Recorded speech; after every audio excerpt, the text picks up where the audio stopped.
वाल्मीकि भी हमारे बहुत अच्छे के संत रहे हैं, जिन्होंने मतलब रामायण के से कुछ प्रेम ज़्यादा था उनको, तो उनको बोले कि नेहरू जी हमारी बात को मानेंगे नहीं और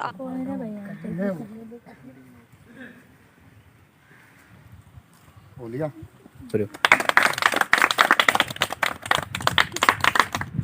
ये भी इसमें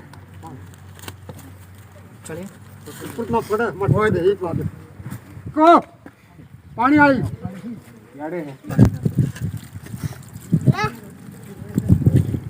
और लासी की। नमस्कार, जय हरियाणा टीवी चैनल पे मैं स्वागत करता हूं। मैं करमवीर सारसर और आज लौह पुरुष कहे जाने वाले सरदार वल्लभ भाई पटेल के जन्म दिवस पर गांव सलेमपुर के अंदर हिरणवाल जी के द्वारा ये पौधारोपण किया गया अर्जुन का पेड़ का छाल, और इन्होंने आमंत्रित किया कविता आर्य जी को। तो जी मैं सबसे पहले उमेद हिरणवाल जी से बात करना चाहूँ। जी दादाश्री नमस्कार। नमस्कार। तो आप ये पेड़ पौधे लगा रहे हो, ये किस विषय पे लगाते हो? हर वक्त लगाते रहते हो? किसी महापुरुष का जन्म आता है तब भी? मैं पकड़ ये शुभ है। हाँ। आवान शुद्ध करे हैं, अंदर सांस आ वो शुद्ध है। हाँ हाँ 4-5 फुल्ला पौधा घर का बाना गला दे। हाँ। सारी गंदी खींच दिया, कोरोना नहीं होगा। अच्छा अच्छा। अच्छा, पेड़ पौधा मेरा इरादा मान सकते हैं। पटेल ने एक धगम खुलसार संसार में पेड़ पौधा का काम करो, समाज सेवा। समाज सेवा। तो लौह पुरुष कहे जाने वाले सबसे पहला सरदार पटेल, सरदार वल्लभ भाई पटेल के जन्म दिवस के ऊपर आपने एक कवितारी जी को भी आमंत्रित किया है। मैं उनसे बात करना चाहूँगा। जी नमस्कार। नमस्कार सर।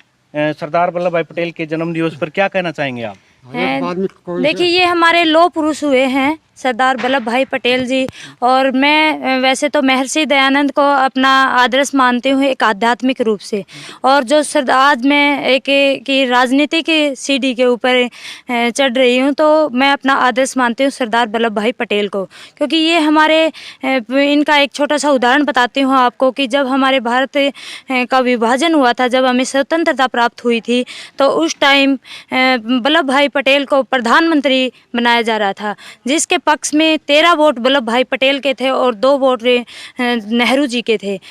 लेकिन फिर कहीं ना कहीं हमारे महात्मा गांधी जी, कहीं नेहरू परिवार से कुछ प्रेम ज़्यादा था उनको, तो उनको बोले कि नेहरू जी हमारी बात को मानेंगे नहीं और आप सरदार वल्लभ भाई पटेल जी आप इस कुर्सी को छोड़ दीजिए, नहीं तो इस देश का विभाजन दोबारा से होगा और हमें और ज़्यादा समस्याओं का सामना करना पड़ेगा। तो उन्होंने प्रधानमंत्री की कुर्सी को ठोकर मार करके भी हमारे देश को एकजुट करने का काम किया था, और फिर हमारी 562 रियासत होती थी, उन रियासतों को एकजुट करने का काम सरदार वल्लभ भाई पटेल ने किया था, और इनसे बड़ी महान हस्ती कोई नहीं हो सकती। और मैं अपना राजनीति के आदर्श मानती हूँ सरदार वल्लभ भाई पटेल को।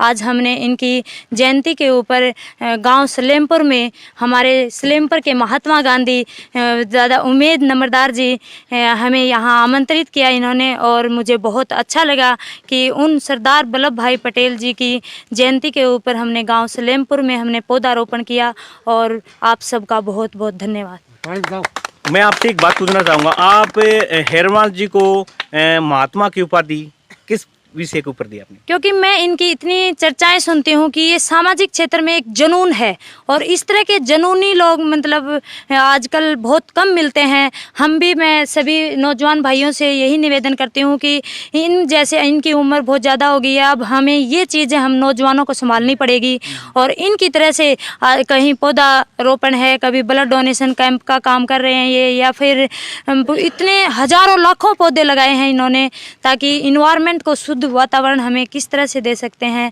तो इन सब को, इनके कार्य की मैं सलाम करती हूँ, और इनके कार्य को देख करके महात्मा की उपाधि दी गई। तो मैं आपसे जानना चाहूँगा, आप जो पीढ़ी है, युवा पीढ़ी है, तो आपका कार्य देख के क्या इनको भी शिक्षा मिलेगी? ऐसा कुछ आपके ध्यान में आया हो? हाँ बिल्कुल मिलेगी। अच्छा अच्छा, क्या कहना चाहेंगे? सब बच्चों को ये कहता पेड़ पौधा लाओ, बुझ ले सब लगाऊं। एक ट्राली लाके सारा बट्टी थी, एक सिंधु गौशाला में हर साल पौधा घर घर लो।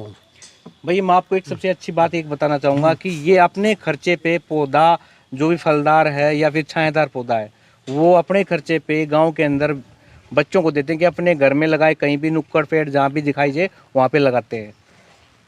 सिस्टर अपना इसका जन्मदिन है महर्षि, ये जो सॉरी वाल्मीकि का, तो उसके विषय में कुछ बात रहेगी आपकी? देखिए, महर्षि वाल्मीकि भी हमारे बहुत अच्छे के संत रहे हैं, जिन्होंने मतलब रामायण के रचयिता कहा जाता है। और इनके अंदर भी हम युवाओं को संदेश मिलता है जब इनका इतिहास को पढ़ते हैं वाल्मीकि जी के, कि ये बहुत मतलब जो अवगुण होते हैं वो सब इनके अंदर थे, लेकिन कहीं स्वामी दयानंद जी को सुन कर के, महर्षि दयानंद को उनका एक भाषण दे रहे थे, उनको सुन कर के ये उनकी सत्यार्थ प्रकाश एक किताब है उसको पढ़ने का काम किया, और उससे इन्होंने प्रेरणा ली, और फिर ये बहुत बड़े एक हमारे रामायण के रचयिता बने। जी, तो ये थे हमारे वार्ड नंबर 26 से कविता आर्य जी, भावी उम्मीदवार हैं जिला पार्षद के। देखते रहिए जय हरियाणा टीवी। जय हिंद।